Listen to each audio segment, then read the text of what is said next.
Alright guys, so this is your fuse box on the Yamaha FZ6R. Models 2009 to 2017, I believe.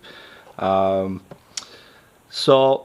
we're actually going to check the fuses on this bike. This is the parts bike I got out of Pittsburgh. It was a theft recovery. But before we start it up, or try to start it up, we want to check all the fuses. I'm just going to show you guys how to do that. So go to Home Depot, go to Canadian Tire, any of those little shops. Even order one off Amazon. Just order yourself like a little digital multimeter. It doesn't have to be fancy. I bought this one at Home Depot, and it's actually a Klein. It's a Klein unit, which is pretty decent brand name. I think I paid like 50 bucks for it.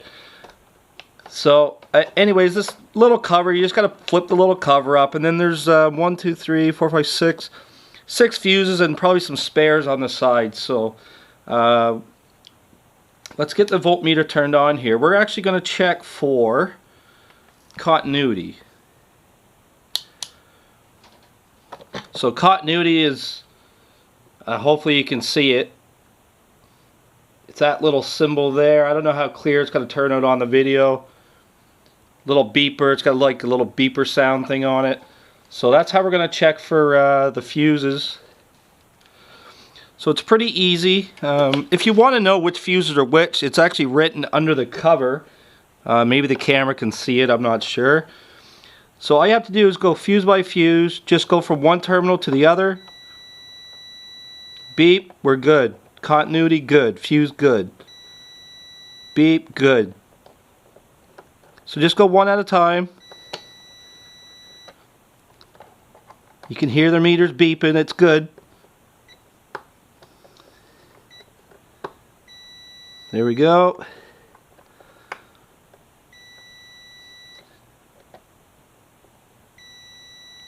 Okay, so all those fuses, yeah, so there's 6 fuses here.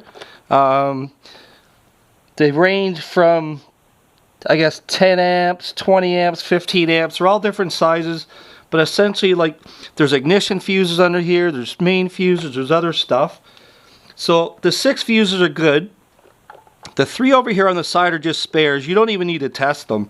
So once your 6 fuses are good, you might as well close that guy down. You don't need to worry about it. So the next part, let me just change the camera angle a little bit.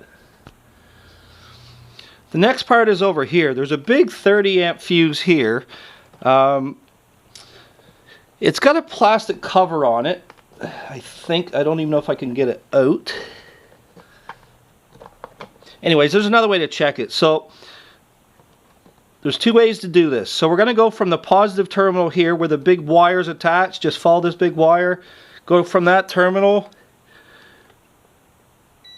Go to the positive, which are the farthest 2 wires on the 4-pin connector on the other side. So this continuity goes through the fuse and then here to your 4-pin connector. The 2 red wires in your 4-pin connector are the positive. So the meter's got continuity, we know we're good. The next thing you can check is the negatives. So the other 2 wires in the connector are negatives. I believe they're negatives. Yep, so they are. So these 2 wires closest to you are negatives. So just compare that to your battery ground. You can hear the meters beeping. We'll go to the next one. Meters beeping. So we know our 30 amp fuse is good because we have positive continuity from the terminal over to your 4-pin connector. So even though this bike was a theft, it was a theft recovery and everything was shorted together. All the wires were shorted together. I thought for sure there'd be a fuse blown in the bike. There is no fuses blown in this bike. So in theory, we'll get the battery in, we'll get her started up. Alright guys, thanks for watching. Stay tuned. We're going to start this thing up.